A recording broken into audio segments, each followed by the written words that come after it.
Good morning बच्चों। कल अपन ने उदारवादी विचारधारा शुरू की थी और उसमें बताने का प्रयास किया कि उदारवाद राजनीति का वह सिद्धांत जो सामंतवाद के पतन के बाद राजनीति को बाजार अर्थव्यवस्था के अनुरूप मोड़ देने के लिए अस्तित्व में आया। शुरू में इसका रूप व्यक्तिवाद और बाद में इसका रूप बहुलवाद दिखाई देता है।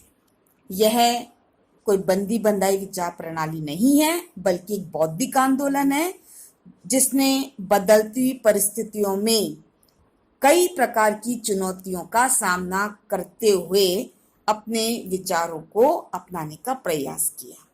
फिर अपन इसकी कुछ मूल बुनियादी मान्यताएं देखी और यह स्पष्ट किया कि यह व्यक्ति की स्वतंत्रता से संबंधित अवधारणा है। तो इस प्रकार यह वह विचारधारा है जिसमें राज्य की भूमिका व्यक्तियों को जीवन और संपत्ति की सुरक्षा प्रदान करने, अनुबंधों को लागू करने और न्यूनतम सामान्य सेवाओं को व्यवस्थित करने तक ही सीमित रहनी चाहिए। इस प्रकार उदारवादी चिंतन दो विषयों पर बल देता है। पहला, निरंकुश सत्ता को अस्वीकार करके उसके स्थान पर मनुष्यों की स्वतंत्रता पर आधारित व्यवस्था स्थापित करने का इसका एक लक्ष्य है। इसमें व्यक्ति के व्यक्तित्व की स्वतंत्र अभिव्यक्ति की मांग की जाती है। इनमें एक तो उसका व्यवहारिक पक्ष और दूसरा उसका दार्शनिक पक्ष दिखाई देता है। अधिकांश उदारवादी सामाजिक और राजनीतिक चिंतन के अंतर्गत इन दोनों पक्षों में समन्वय और सामंजस्य स्थापित करने का प्रयत्न कर सकते। दोनों पक्ष कौन से? एक उसका दार्शनिक पक्ष जो निरंकुश सत्ता को स्वीकार करके व्यक्ति की स्वतंत्रता पर आधारित व्यवस्था की बात करता है, और दूसरा व्यक्ति के व्यक्तित्व की स्वतंत्र अभिव्यक्ति की मांग करता है जो व्यवहारिक पक्ष है। इन दोनों के बीच में सामंजस्य स्थापित करने की बात करते हैं। अब प्रश्न आता है कि उदारवाद की उत्पत्ति कैसे हुई और उसका विकास कैसे हुआ। तो यहां पर यह स्पष्ट करना चाहूंगी कि उदारवाद अंग्रेजी शब्द लिबरलिज्म की उत्पत्ति लैटिन भाषा के लिबर LIBER शब्द से हुई है, जिसका अर्थ है स्वतंत्रता। इतिहासकार प्राय 17वीं शताब्दी के इंग्लैंड के जॉन लॉक को उदारवाद का जनक मानते हैं। कि सबसे पहले उदारवाद की बात किसने करी? इंग्लैंड के जॉन लॉक ने।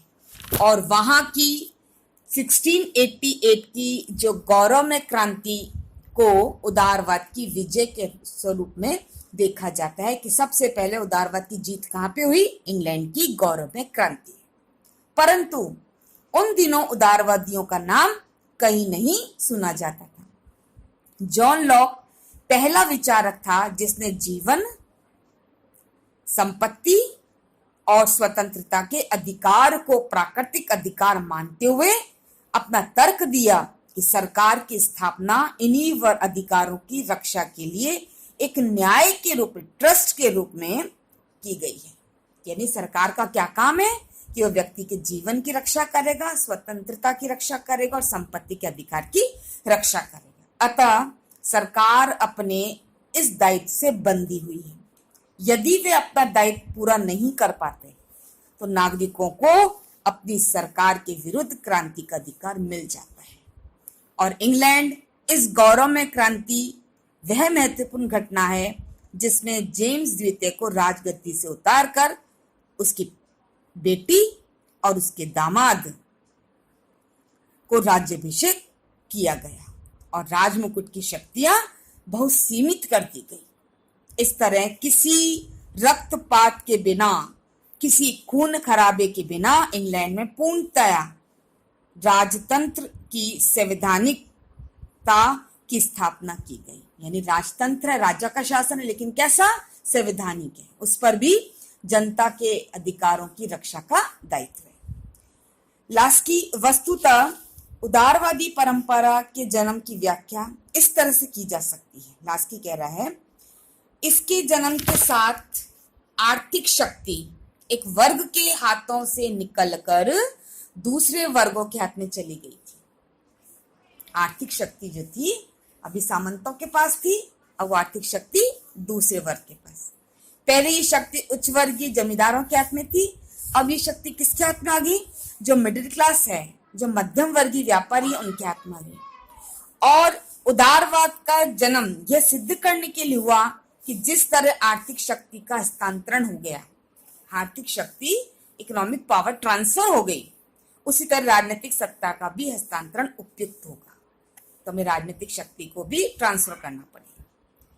अपनी इस योजना को क्रियान्वित करने के लिए उदारवादियों ने बड़े बड़े आदर्शों की बात करी और उनके व्यवहारिक उद्देश्य का विश्लेषण करने से आदर्श एकदम खोखले नजर आने लगे। जो उन्होंने आदर्श की बात करी थी वो एकदम खोखले नजर आने लगे। जिन लोगों ने इंग्लैंड की गौरवमय क्रांति, फ्रांसीसी क्रांति की बात करी, जो मनुष्य के अधिकारों की बात कर रहे थे, उनकी असली मांग को परखने का यह बात दिखाई दी कि यथार्थ के धरातल पर मनुष्य के अधिकारों से उनका तात्पर्य उस छोटे से वर्ग को अधिकार देना था जो उत्पादन के साधनों का स्वामित्व है। बात किसकी कर रहे हैं? वो अधिकारों की। और शक्ति किसको दे रहे हैं? जिस उत्पादन के साधन किसको दे रहे हैं? एक वर्ग को। लास्की कहता है, ऐतिहासिक तथ्य यह है कि उदारवादी परंपरा एक बौद्धिक क्रांति है और उसका प्रमुख उद्देश्य नए औद्योगिक क्षेत्र में संपत्ति के स्वामियों के हितों की रक्षा करना था। नवोदित आर्थिक वर्ग को उन्नति के अवसर प्रदान करने के उद्देश्य से उदारवाद ने यह मांग की कि राजनीतिक सत्ता का सीमा क्षेत्र निर्दिष्ट कर देना चाहिए ताकि शासन के कार्य कानूनी व्यवस्था के दायरे में सिमट कर रह जाए। अतः इसने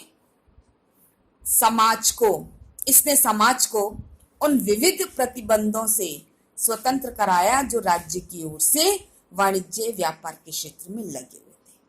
यानी अब जो व्यापार और वाणिज्य के क्षेत्र में जो प्रतिबंध थे वो एकदम खत्म कर दिए गए। इस तरह अपने पूंजीवाद और औद्योगिक समाज को बढ़ाने में उदारवाद ने सहायता करी। इसने व्यक्ति को समाज का केंद्र बिंदु स्वीकार करके ये तर्क दिया कि व्यक्ति स्वयं विवेक संपन्न है, व्यक्ति में बुद्धि है, विवेक है, वह अपना अच्छा बुरा देख सकता है और अपने हितों की पहचान कर सकता है। अतः उसे उद्यम की स्वतंत्रता होनी चाहिए, उसे व्यापार की स्वतंत्रता होनी चाहिए, उसे अपनी आर्थिक शक्ति की स्वतंत्रता होनी चाहिए ताकि वह दूसरों के साथ कोई भी समझौता कर सके, उनके साथ लेन देन कर सके, उनके साथ व्यापार कर सके। इसका क्या मतलब हुआ कि उदारवाद ने एक ऐसा वर्ग तैयार किया जो उत्पादन के साधनों का स्वामित्व है। उदारवाद ने निजी संपत्ति को प्रगति की आवश्यक शर्त माना। क्या कहा? यदि व्यक्ति के पास संपत्ति नहीं होगी, पैसा नहीं होगा, रुपया नहीं होगा, तो अपनी उन्नति नहीं कर सकता।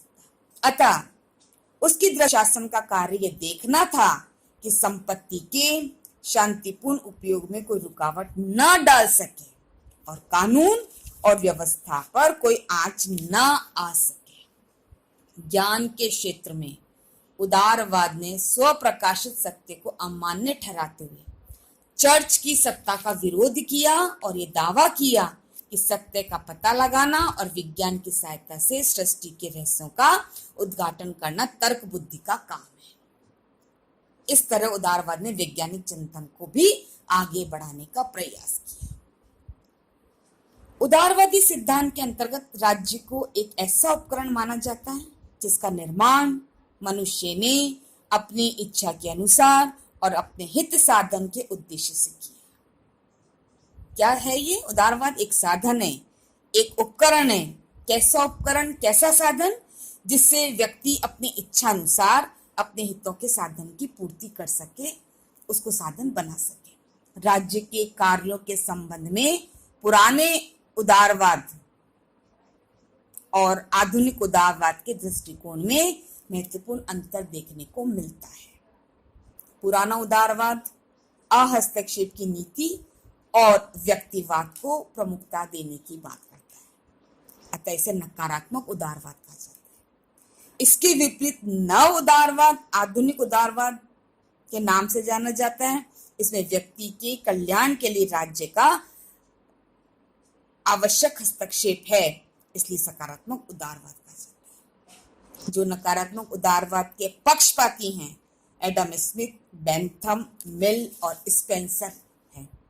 जो सकारात्मक उदारवाद की बात करते हैं टीएच ग्रीन है, हॉबहाउस है, मैकाइवर है आदि है। तो यदि हम इस प्रकार देखें,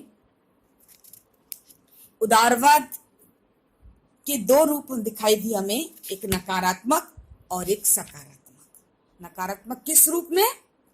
जब व्यक्ति पर किसी प्रकार का कोई भी हस्तक्षेप राज्य के द्वारा नहीं है तो व्यक्ति आर्थिक क्षेत्र में, तो उदारवाद का पहला स्वरूप कौन सा हुआ? नकारात्मक। और दूसरा स्वरूप हुआ सकारात्मक, क्योंकि यहाँ पर अब किस बात की आवश्यकता स्वीकार की जा रही है कि आर्थिक क्षेत्र में व्यक्ति के कार्यों में हस्तक्षेप किया जाना चाहिए।